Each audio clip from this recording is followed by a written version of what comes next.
네, 반갑습니다. 잣나무TV의 잣나무 인사드립니다. 일요일인데, 공교롭게도 오늘이, 올해 마지막 날입니다. 이제 12시간 조금 더 남았는데, 올해, 한번 모두 다 고생 많으셨습니다.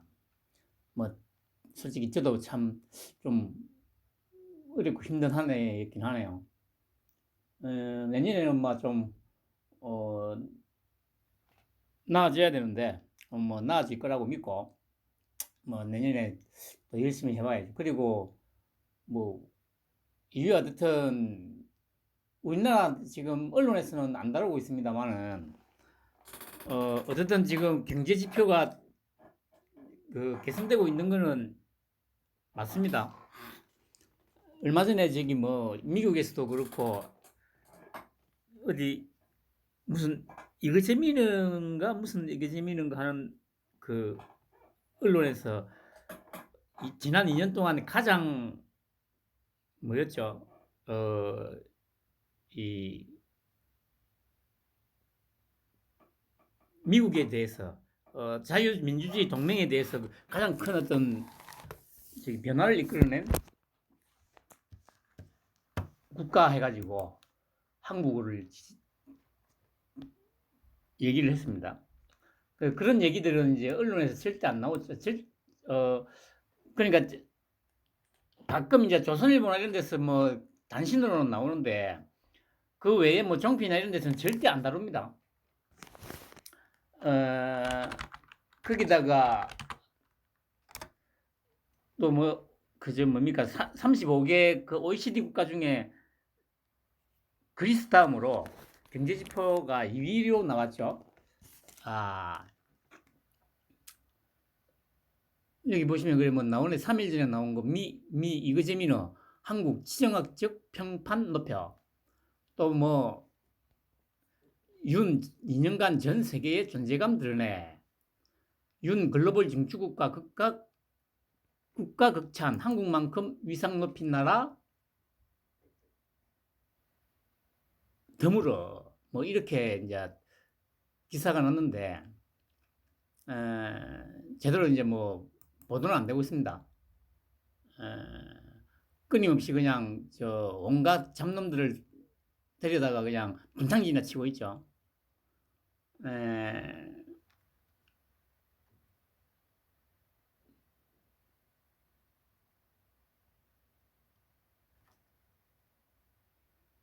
그러니까 지금 제가 그 네이버에서 그 이거재민으로 검색을 했더니 아, 뭐 세계일보, 뭐 뉴데일리, 한국경제, 파이낸셜 뉴스, TV조선은 일단 제목이 미 이거재민은 한국 지정학적 평판 높였다. 뭐 다음에 한국만큼 평판 높인 국가 없어. 2년간 전 세계 존재감 드러냈다. 뭐 평판 높인 나라 없다. 막 이렇게 대부분이 그렇게 적었는데 오마이 보니까 야 정말 미국 매체 윤 대통령 칭찬해가지고 우크라이나에 포탄 우회 지원 이렇게 제목을 뽑았네요.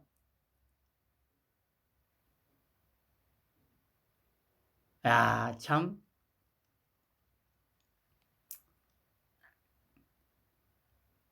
이게 지금 우리나라의 지금 언론 현실입니다, 여러분. 언론 현실. 이 와중 이런 절대적인 뭐라고 해야 됩니까 이거 절대적인 열세라는 것을 표현으로도 좀 부족하죠. 거의 지금 이 황무지에서 지금 이만큼 지금 1년 반 동안 이뤄낸 겁니다, 여러분. 제가 처음부터 말씀드렸잖아요. 윤통은 신이라고. 그런데 이제 뭐 여러분들도 느끼겠지만은 제가 처음부터 했던 얘기들이 어쨌든 조금씩 드러나고 있지 않습니까? 그러니까 그거 드러나는 게 이제 두려우니까 이 빨갱이들은 길을 쓰는 정도가 아니고 이제 자신들의 운명을 걸고 총선에서 어떻게든 이기기 위해서 지금 온갖 협잡지를 하고 있지 않습니까, 지금. 물론 그 와중에 이제 소위 보수 국민의힘뿐만 아니고 그 패널로 나오는 것들도 지금 상황에서도 제대로 대응을 못 하고 있죠. 뭐 이제까지 그 워낙 제가 막 욕을 많이 했으니까 뭐 더 이상 뭐 욕을 하고 싶지는 않습니다. 근데 여러분들도 제 방송을 꾸준히 봐왔다면 그 패널들이 말하는 거 물론 이제 갈수록 조금씩 이전보다는 나아지고 있다고는 얘기를 할 수가 있습니다만은 그게 그렇게 해가지고 되겠습니까, 여러분?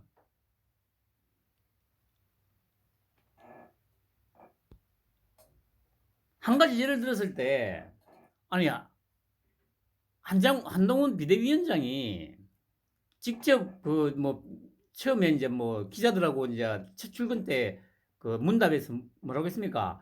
이제까지 민주당이 계속 질문만 해왔는데 내가 한번 질문을 해보겠다고.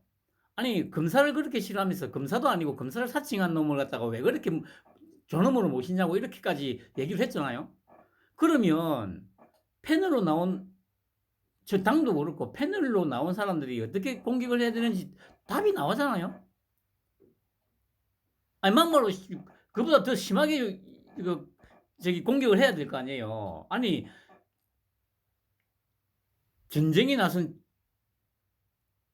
군의 수장이 사령관이 저 개새끼야 저거 저 검사 사칭한 범죄자 새끼야 라고 아예 대놓고 그러니까 장관도 아니고 장관 때도 아니고 지금은 당의 수장으로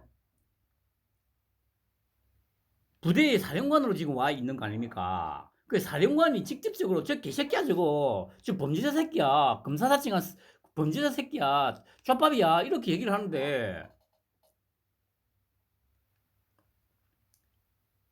끝까지 나는 품위를 지켜야 돼. 어차피 지금 이제 얘기를 하겠습니다만은 저도 아침에 일어나서 알았어요. 민경우 위원이 자진 사퇴했다더만. 물론 이거는 뭐 당이나 뭐 소위 보수 진영의 어떤 이 사람들을 그 뭐 요구하기에는 조금 무리가 있긴 있어요. 현재 지형상 그 여러분들이 그렇게 믿고 있는 그 보수 정통 언론이라는 조중동이 가장 큰 문제죠 여기에는. 결국에는 보면 조중동도 지금 빨갱이들에 의해서 지금 완전히 점령당해가지고 거기에다가 저기 이준석 같은 김무성 같은 그런 잡놈들이 영향력을 행사하니까 뭐 꼬라지가 그렇게 된 거예요. 김우준이 같은 그런 가짜뉴스만 끊임없이 생산하는 놈 그 가짜뉴스 첫 시불인 거 유튜브에서 첫 시불인 거 받아와가지고 하루 종일 종편에서 떠들어대고 한글레 개마이 겨냥 같은 이래 쓰레기 신문에서 말도 안 되는 프레임을 걸어가지고 기사를 쓰면 그게 만약에 진짜 아니 보수도 그걸 떠나서 자기들이 말하는 뭐 민족 정론지라는 그 명제에만 충실하더라도 보수 진보를 떠나서 씨바 그 프레임이 뭐가 문제인지를 얘기를 해주면 될 거 아니에요. 근데 그렇게 안 하잖아. 자기들도 그 보도한 거 그 저기 한글레 개마이가 보도하는 거 그대로 받아와가지고 끊임없이 하루 종일 패널들 앉혀놓고 부정적으로 윤통한테 그 소위 보수 진영의 부정적인 이미지를 더 씌울 수밖에 없도록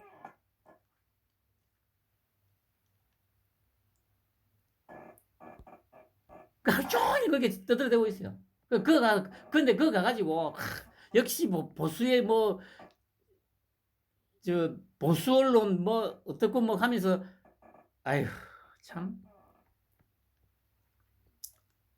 뭐 아무튼 어떤 비대위가 공식 출범을 했습니다. 결국 키워드는 딱 요 두 개입니다.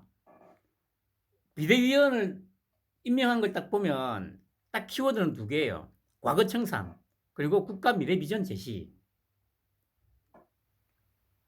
그리고 방금도 말씀드렸듯이 뭐 언론뿐만 아니고 이제 저 소위 빨갱이들 진영은 지금 빨갱이 그러니까 그쪽은 진영이라고 하기보다는 뭐 전체가 다 그 한몸동이라고 볼 수 있으니까요. 망해라 망해라 이제 고사 지내고 있죠. 결국에는 그래 민경우 의원이 이제 자진 사퇴를 했습니다. 그런데 나중에 말씀드리겠습니다만은 결국에는 이렇게 뭐 별거 아닌 걸로 이렇게 물어뜯은 그 결과가 어떻게 될지는 제가 좀 이따가 말씀드리기로 하죠. 그리고 그 내가 그 의사인가 뭐 이 사람도 뭐 이전에 무슨 페미를 갖다가 반대하는 그런 어떤 좀 발언들을 좀 했나 보더라고요. 아 근데 뭐 당연히 페미는 반대해야죠.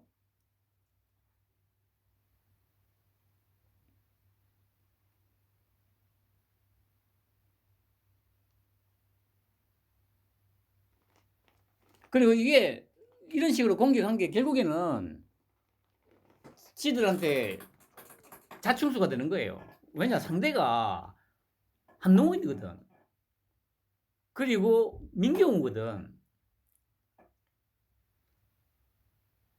그리고 뭐 이준석이 탈당하고 나서 또 뭐 여전히 끊임없이 이준석이 그 저기 데려다가 소비를 하고 있죠. 나중에 말씀드리겠습니다만 장윤선이 같은 그런 개쌍년이 또 진행하는 유튜브에 나가가지고 또 몇 마디 씹어했더만 그걸 또 온 종편에서 또 하루 종일 확대지 생산하고 있어요. 그러니까 그러니 이런 언론 환경에서 뭐가 제대로 되겠어요, 여러분? 그러니까 이런 엄청난 황무지에서 1년 반 동안 만들어낸 성과가 결국 내년부터는 이제 드러날 거예요. 그리고 결국에는 한동훈의 전략과 전술로 총선에서 승리하면서 제도적으로 이제 뒷받침을 제대로 할 거예요. 문제는 그거예요. 그러니까 지난 1년 반 동안 전 세계를 돌아다니면서 엄청난 성과를 내놨는데 결국에는 이게 성과가 제대로 발휘되려면 제도적으로 뒷받침이 돼야 되잖아요. 결국 제도적으로 뒷받침이 돼야 된다는 거는 법으로 윤통의 어떤 정책이라든가 이런 것들을 지원을 해줄 수 있어야 된다는 겁니다. 그러니까 이런 절체절명의 상황, 아니 그러니까 패널로 나오는 새끼들도 말은 절체절명의 상황이다 해. 그런데 절체절명의 상황에서 내가 어떻게 언론에 나가가지고 종편에 나가가지고 패널로 나가가지고 어떻게 발언을 해야 되는지에 대해서는 전혀 고민을 안 해요. 제가 이거는 지금 그 원색적으로 욕을 하는 게 아닙니다. 정당하게 비판을 하는 거예요, 여러분. 지 유튜브에서는 제가 몇 번 말씀드렸습니다만은 진짜 제대로 된 어떤 분석을 해가지고 발언을 해요. 아 그러면 그 얘기를 종편에 나가서도 얘기를 해야 될 거 아니야. 근데 종편에 나가서는 안 해.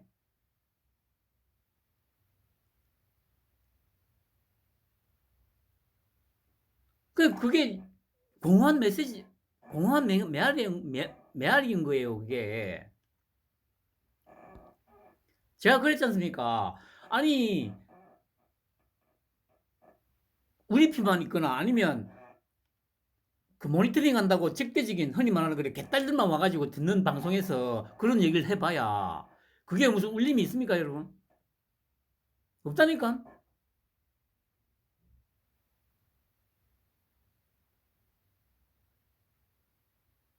그러면 흔히 말하는 중도 얘기를 하려면 중도에다가 어필을 하려면 종편에 나가서 언론에 나가서 패널로 나가서 그 말도 안 되는 거짓말을 하고 상식에도 안 맞는 말도 안 되는 소리를 할 때 적석에서 그때그때 지적을 해야 된다니까. 그렇게 안 하면 아무 소용없어요. 지난 2년 동안 봐봤잖아요.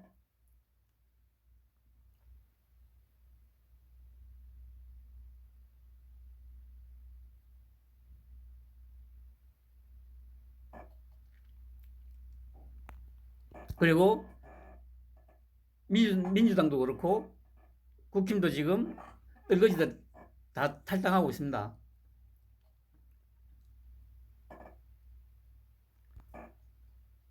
그리고 지난번도 말씀드렸듯이 결국에는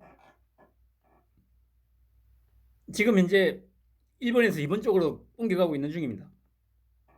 내년 의석수가 일본에서 이번 쪽으로 가고 있어요. 조금 더 지켜보면 이번에서 3번 쪽으로 갈 수 있을지가 나올 건데 결국에는 그 이번에서 어떤 경우가 벌어지더라도 이번에서 3번 쪽으로 가는 거는 솔직히 뭐 좀 불가능이지 않을까 싶어요. 1번에서 2번 사이가 될 거라는 거. 그 이제 이거 보면 제가 아까 그 말했지 않습니까? 키워드는 딱 2개. 과거 청산. 여기서 말하는 과거 청산이라는 거는 좀 더 구체적으로 설명을 하면 이재명 청산, 586 청산. 딱 맞잖아요. 민경우, 김경률, 구자룡은 과거 청산과 미래 비전 제시 양쪽에 걸쳐 있다고 저는 이제 생각을 합니다. 아니 또 제 이제 자랑입니다만 제가 이전부터 구자룡이 얘기했잖아요. 패널 중에 제대로 지금 하고 있는 애는 구자룡밖에 없다고. 그런 면에서 보면 사람 보는 제가 정확한 거예요.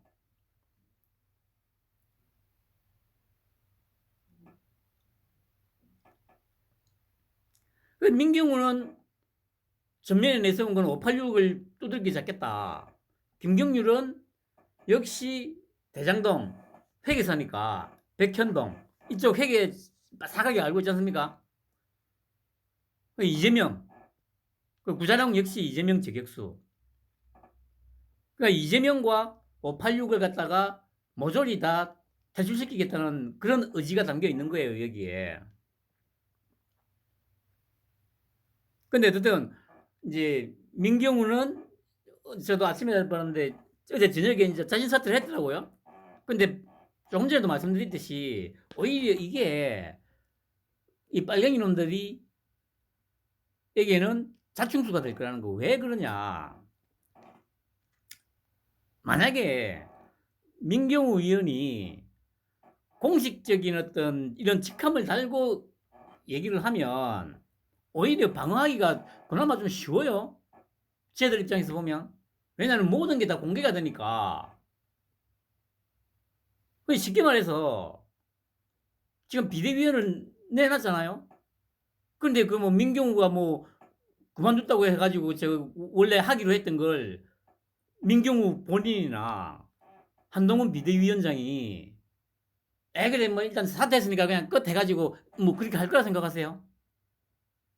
아니야. 쉽게 말해서 음모를 꾸미기가 더 좋잖아, 씨발 이제 비공식 라인이니까. 그러니까 싸움도 마찬가지 아닙니까? 그러니까 민경우 비대위원일 경우에는 보이는 적이야. 보이는 적. 그런데 물론 이제 그렇다고 해서 이제 쟤들이 뭐 대응을 제대로 하고 막 이렇게 할 수는 없어요. 그런데 자기들도 인정을 하잖아. 민경우는 자기들의 어찌 보면 대부였기 때문에 그렇게 두려우니까 이제 어떻게든 낙마시켜야 되겠다고 해가지고 그렇게 공격을 했는데 오히려 그게 민경우의 그 운신의 폭을 더 넓혀준 거라니까. 그러니까 보이는 적에서 이제 비지블 에너미에서 인비지블 에너미가 된 거예요.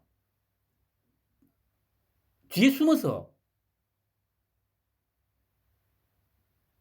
어차피 이거 빨갱이들이 자기들이 대부였잖아. 이런 사람이 이제 뒤에 숨어가지고 자기들을 제거할 수 있는 어떤 그 업무 말고 뭐 계략을 꾸밀 거란 말이죠. 계략을.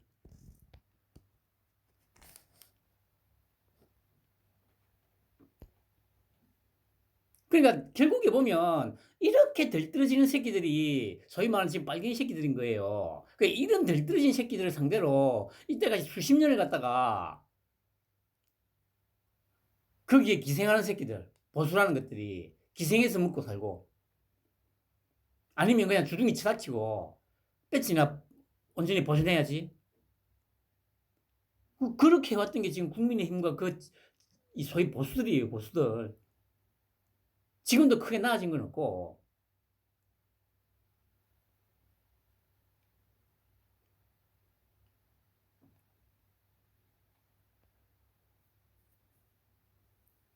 그러니까 결국에는 이 인선에서 드러나는 첫 번째 키워드, 과거 청산. 그 과거라는 건 뭐냐? 이재명 청산, 586 청산, 뭉뚱그려서 빨갱이 청산이라는 얘기예요. 빨갱이 청산.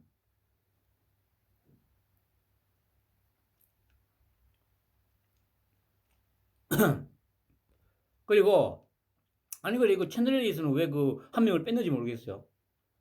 사회적 약자 대변. 이거는 결국 미래 비전을 제시하겠다는 거 아닙니까? 미래 비전.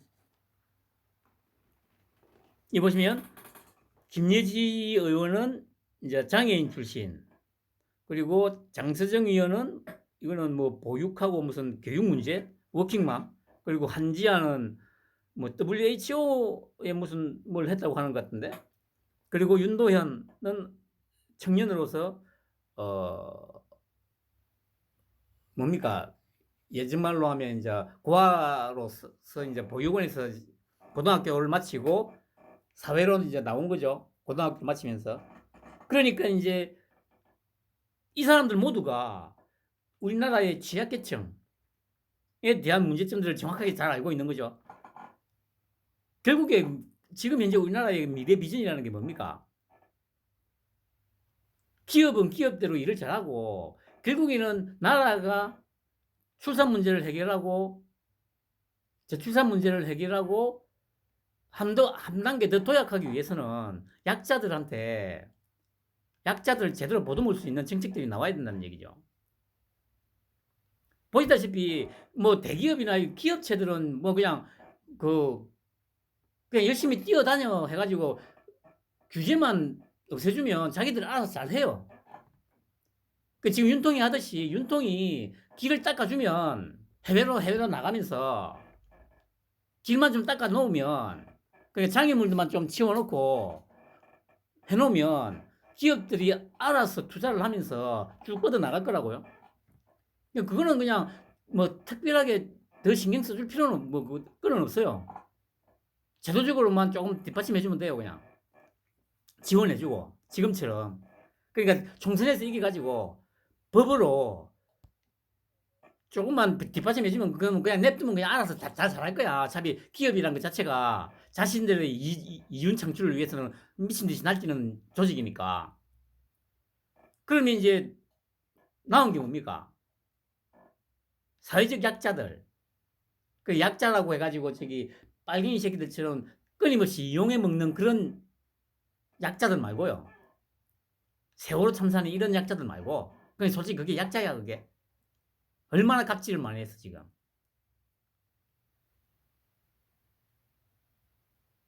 뭐, 이태원? 마찬가지죠. 그런 약자를 대변하는 거 말고요. 진정으로 약자를 대변하는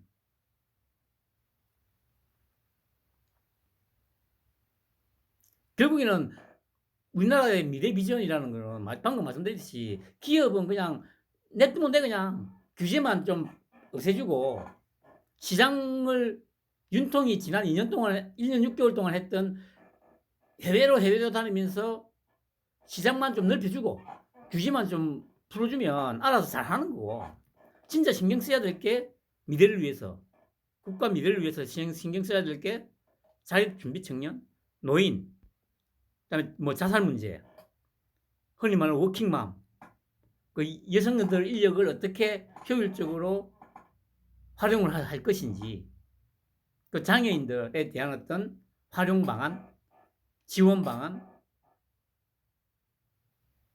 그 결국에는 박은식이란 양반도 지금 의사잖아요.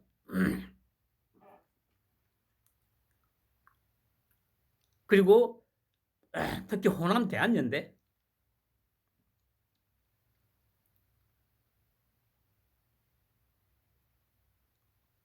결국에는 보세요. 요 3명, 민경우, 김경률, 구자룡은 과거 청산, 그리고 김예지, 장서정, 한지아, 박은식, 윤도현, 뭐 구자룡, 뭐 정권 똑똑하니까 미래의 비전을 제시하는 이런 인적 구성을 했다는 겁니다. 그런데 이제 결국에는 민경우 대표는 자진 사퇴를 했습니다. 자기가 봐도 지금 언론 환경에서 지금 계속하면은 끊임없이 물고 씹고 뜯을 거니까 오히려 이 악영향을 끼치는 거고, 그리고 어차피 자기는 뭐 자질 욕심이 있는 게 아닙니까? 제가 말씀드렸잖아요. 오히려 뒤에 숨어 있는 게 활동하기는 더 편하니까. 아니 뭐 다시 일반 자연인으로 돌아갔잖아요. 그럼 직감도 없고 아무것도 없는데 얼마든지 자신의 그 능력을 발휘할 수가 있는 거죠. 안 보이는 곳에서. 그리고 민경우를 후원하는 사람이 한동훈이라는 거. 더 중요한 거는 그러니까 다른 사람이면, 지금 비대위원장이 다른 사람이면 서정욱이가 좋아하는 뭐 저 나경원이, 아니면 뭐 그래 또 좋아하는 원희룡이, 이런 부류였으면 뭐 이런 인물들이 지명되지도 않았겠지만, 만에 하나, 설사 만에 하나 지명을 했다고 하더라도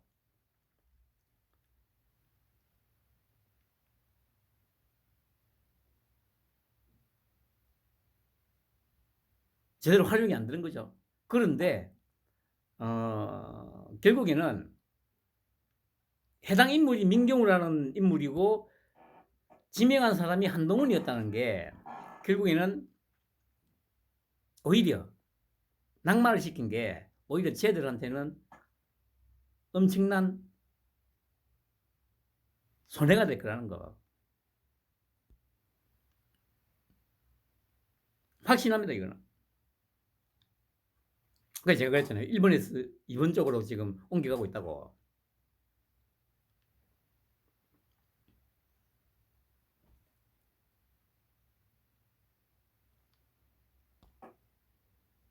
그리고 이제 기존의 이제 국민의힘 의원들에 대한 어떤 부분들, 보세요. 진짜 이 한동훈이라는 사람의 어떤 댐댐이를 정확하게 보여주는 거 아닙니까? 그리고 사무총장의 장동혁이, 그리고 여의도 연구원장의 홍영님, 여론조사 관련해서만 30년 기자 생활했던, 그러니까 파격의 연속 아닙니까? 파격의 연속. 그러니까 사무총장이라는 게 그래 모든 저기 뭐라고 합니까? 그 당의 그 돈 관리하는 거하고 이거 다 저기 하는 거 아닙니까? 그게 그 자리에 재선 3선도 아니고 초선도 아니고 0.5선이죠. 0.5선. 보궐선거에서 당선됐으니까. 그리고 그래 얘기 들어보니까 뭐 처음에 그 비대위원장으로는 반대를 제일 세게 했다고 하더라고요. 그런 인물을 바로 당 주요 요직에다가, 가장 핵심적인 요직에다가 딱 앉혀버리잖아요. 이게 어제 그래 제가 저 뭡니까 어벤져스 들었더니 정혁진이하고 그 이현종이 나와가지고 뭐 극찬을 하긴 하는데, 그 제가 이전부터 말씀드렸잖아요. 이게 단순히 진짜 이 인물들을 지명하고 했던 게 단지 요 한 1, 2주 사이에 후다닥 됐을 거라 생각하세요. 한 비대위원장이 물망에 오르는 이 시점에서 후다닥 뭐가 됐을 거라 생각했어요. 아니라니까. 훨씬 좀 더 전부터 계획을 갖고 있었던 거예요. 그 얘기는 무슨 얘기냐? 이 비대위가 들어선 거는, 한동훈 비대위가 들어선 거는, 제가 다시 말씀드리지만,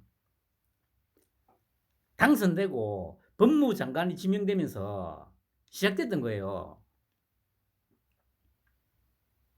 그러니까 윤통이 끊임없이, 대통령실에서 끊임없이 당을 계속 흔들어가지고,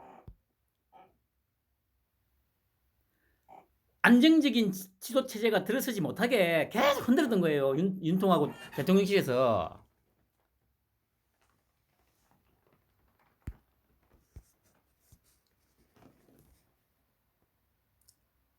저번에도 말씀드렸듯이 한 장관이 개인기로 국민적인 인지도를 높여가지고 저기 이재명과 대등한 어떤 위치에 설 때까지 기다렸던 거예요. 기다렸던 거. 당을 계속 흔들면서. 근데 이걸 제대로 분석하는 사람이 아무도 없어. 우리나라에 내가 유일해. 제가 지금 말씀드린 게 아니면 지금 이 상황도 설명이 안 된다니까요. 그냥 천재다. 그러니까 어제 그래 뭐 정혁진도 그렇고 이현종이도 그렇고 그냥 천재다. 그 천재는 맞아.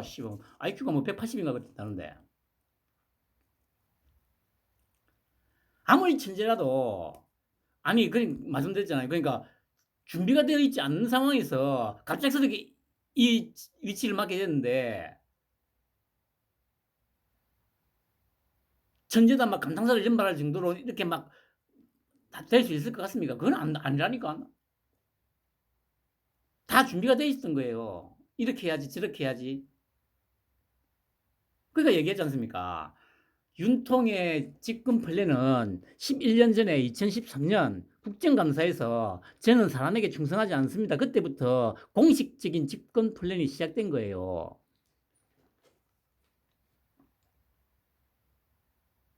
물론 계획은 그 전부터 갖고 있었던 거고. 결국에는 이거는 좀 얘기를 하려고 했습니다만 어차피 의미가 없었습니다.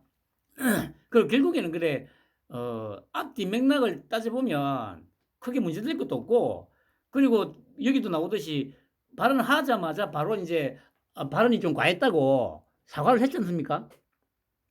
그렇게 보면 크게 문제될 게 아니에요. 근데 이거 앞뒤 맥락 다 잘라먹고 이제 한글레 개마에서 막 떠들어대니까 조중동이 받아가지고 확대 재생산을 한 거예요. 우리나라에 언론이란 제대로 된 언론이 있습니까, 여러분? 조중동이 언론이에요. 보수 언론이에요, 여러분. 그게 쓰레기일 뿐이에요, 쓰레기. 어찌 보면 한글레 개마이보다 더 나쁜 새끼들이라니까. 아니요, 그렇잖아요. 아니 그러니까 한글레 개마이 뭐 겨냥이나 이런 데야 원래부터 적이니까 명확하게 전선이 그어지잖아요. 근데 조중동 이 새끼들은 그러니까 국힘의 그 이준석이 천하람이 뭐 허은하 같은 존재들이죠. 지금 조중동이 국힘의 천하용인 이준석 같은 존재가 보수 진영의 조중동이라니까. 뭐 물론 이제 이준석의 대부가 그 김무성이고 조선일 보니까 뭐 한 몸이라고도 볼 수 있죠.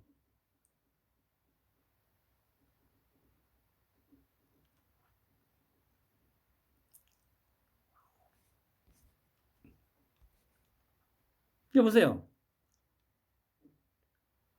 이 나와가지고 뭐 도출장이 어떻고 이런 아니 그럼 여러분 생각을 해보세요. 그 민경우 대표가 그 유튜브 방송에서 좀 실언을 한 걸 가지고 이렇게 난리를 칠 거면 이 새끼를 왜 내보내는 거죠? 그러면 자기가 제대로 된 보수 패널이고 하면 패널로 나가가지고 이런 걸 지적해야 되잖아. 아니, 이 새끼는, 그, 민경우 대표 같은 경우는 막말로 그럼 따져보면 공인 신분에서 한 게 아니잖아요, 그것도. 그러니까 사인일 때 개인 신분으로 출판 기념회 하면서 586 이 새끼들 다 쳐죽여야 된다고 하면서 퇴진시켜야 한다고 하면서 뭐 아인슈타인 얘기하고 하면서 저도 뭐 다 들어보진 않았습니다. 근데 그 제가 그 뭡니까 김유진 그 빨대방에서 이제 발언하는 것만 좀 잠깐 들었는데 그러니까 그 뭐 양자역학이 그 저기 아인슈타인이 죽고 나서 그 그 후대 과학자들에 의해서 뭐 빛을 발하고 이런 얘기를 하면서 이제 나온 거라는 거죠. 그 얘기가. 그러니까 이제 586이 물러가야 되고 거기를 이제 신진 세대들이 채워야 된다. 그 발언을 하기 위해서 양념으로 갖다 넣은 게 이제 요거였어.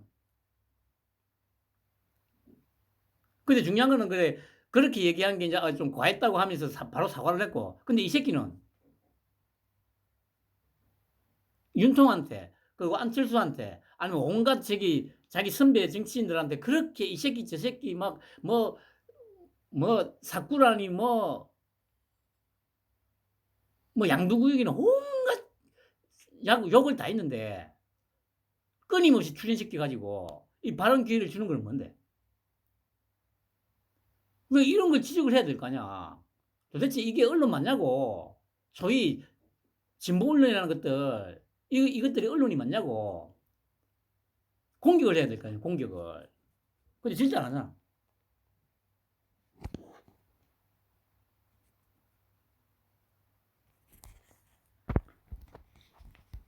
에휴, 에이. 그리고 신당 성공 가능성이 26%나 나왔다는 것에 진짜 놀랐습니다. 뭐 하기사 이거 여기 26% 나온 거에서 한 최소 절반 이상은 민주당 지지자 쪽에서 이제 뭐 했을 가능성이 크고요. 그럼에도 불구하고 낮다가 60% 나오잖아요.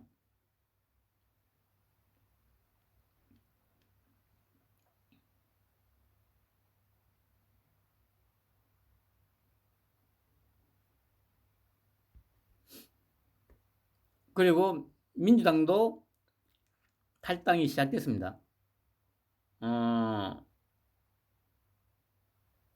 그리고 어제 뭐 그래 이낙연이가 만났다고 하죠. 이낙연이하고. 근데 이제 뭐 서로 갈 길. 그거는 이제 그냥 그 서로 간에 명분이죠. 명분 쌓기 용이죠. 명분 쌓기요. 이재명 입장에서는 나는 그래도 최선을 다했다. 붙잡기 위해서 최선을 다했다. 이낙연 입장에서는 나도 그래 뭐 마지막으로 그래 안 만나려고 하다가 마지막으로 만나려고 했는데 만나봤는데 결국에는 변하는 게 없더라.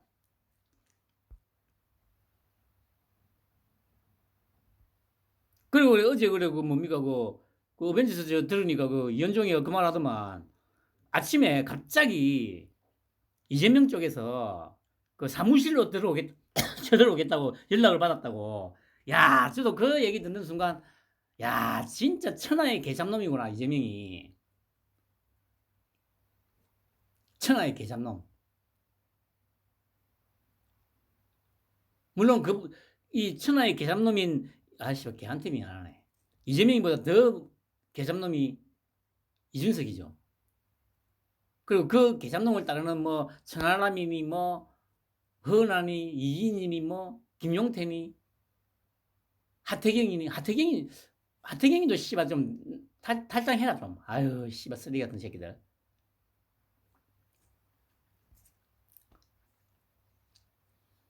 결국에는 미래를 위한 새로운 정당이 이준석 정당입니까 여러분?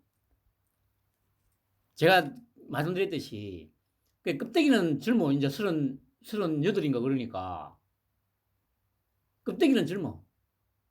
근데 한꺼번만 벗겨보면 박지원이나 김종인보다 더 노회한 이재명보다도 더 노회한 정말 양아치지 아유, 양아치한테 좀 미안하다. 아무튼 그렇습니다, 여러분. 그리고 보면 현역 언도 같은 경우에는 이미 합류 의사를 밝히신 분도 있지만 뭐 적절한 타이밍, 제발 뭐 있으면 데리고 가라 씨발만. 뭐 적절한 타이밍 그 지랄이고 할 거 없이. 만약에 진짜 여기 따라 나가는 현역 의원이 있다면 그 일단 지금 현역 의원 중에서 이준석이보다 나이 어린 사람 없잖아요. 자기보다 나이도 어리고 천하의 개잡놈, 아무한테나 그냥 이 새끼 저 새끼 욕이나 해야 되는 이런 개잡놈을 진짜 따라 나가는 놈이 진짜 있다면 천하용인 외에 이제 그것도 개잡놈이죠, 개잡놈.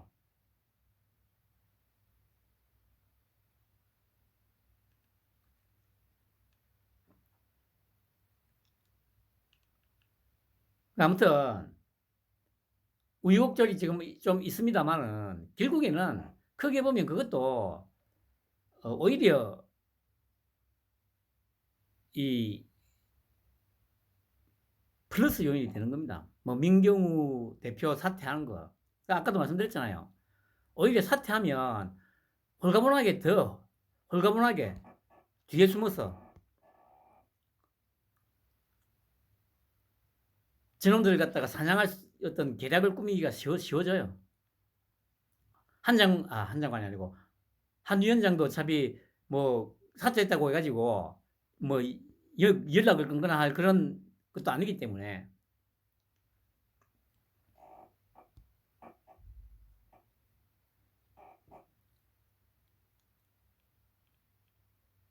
그 어쨌든 뭐 지금 그래 뭐 쌍특검, 특히 이제 뭐 김건희 특검법 해가지고 난리를 치는데, 그러니까 마찬가지 아닙니까? 이런 것도 보면 아니 싸우라니까. 근데 왜 안 싸우지? 아니 그 서정우가 계속 말하는 게 그거 아닙니까? 그러니까 이거는 권력형 비리가 아니다. 저도 이전부터 얘기했잖아요. 아니 이게 뭐 예를 들어서 그래 뭐 검찰총장 하던 당시에 어떤 뭐 불거진 문제라면 좀 억지로라도 권력형 비리다고 막 갖다 붙일 수도 있어요. 근데 결혼도 하기 전 얘기잖아. 그러니까 민경우 대표권하고도 같은 맥락 아닙니까? 민경우 대표도 공인일 때 그렇게 발언한 것도 아니고, 근데 이준석이나 이런 뭐 그 빨갱이 새끼들은 공인인 신분에서 막 오만 데다 나와가지고 쌍욕을 하고 하는데도 불구하고 아무 문제 없이 그대로 뭐 의원직을 유지하고 있고 뭐 한데도 불구하고 아무런 그것도 없고, 그 민경우, 김건희 같은 경우는 진짜 개인일 때, 그리고 이거는 김건희 그 뭐 도이치모터스 건도 마찬가지로 지금 재판 중이잖아요. 유죄받은 사람이 한 명인가밖에 없잖아요. 그것도 집행유예. 그런데 그걸 갖고 와가지고 뭐 권력형 비리다, 특검해야 된다.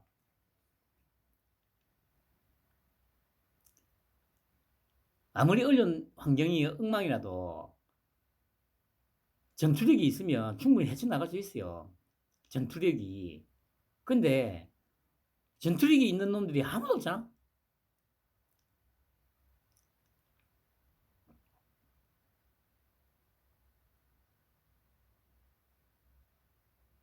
물론 이제 바뀔 겁니다.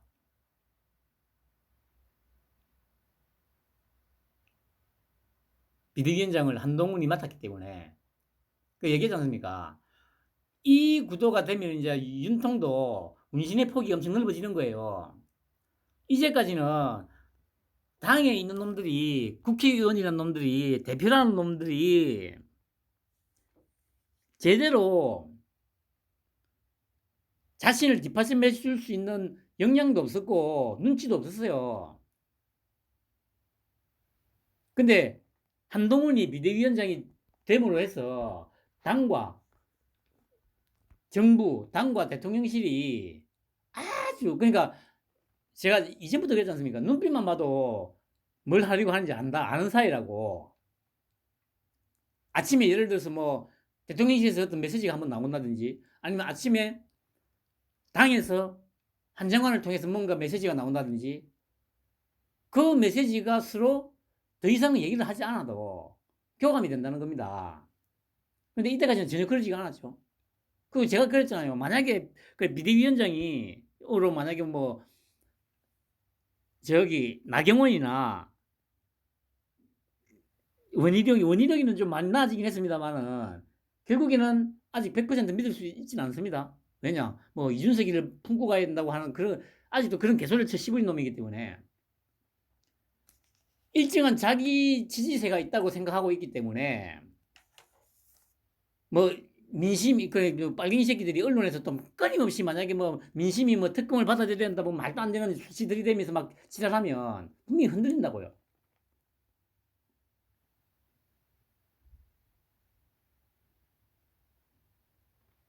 근데 어쨌든 당대표가 지금은 한동훈이기 때문에 윤통도 이제 전혀 이제 걱정 안 하고 하고 싶은 대로 할 수 있어요.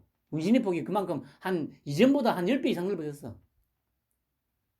아니, 좀 과하게 얘기하면 지금은 씨발 이재명이 단독으로 만나도 돼. 물론 그럴 일 없습니다만. 한동훈이 당대표가 됐기 때문에 좀 과하게 얘기를 하면 윤통이 이재명을 만나도 크게 문제될 게 없다고요. 그런 정도의 효과가 있는 겁니다, 이게. 한동훈 비대위원장이. 그래서 뭐라고요? 160대 120에서 180대 100으로 조금씩 옮겨가고 있는 중이라고요. 이준석 표현대로 빌자면 160대 120에서 일주일에 한 석씩 지금 남은 게 한 13주 남았죠. 13주 정도? 100일 남았으니까 13주 맞습니까?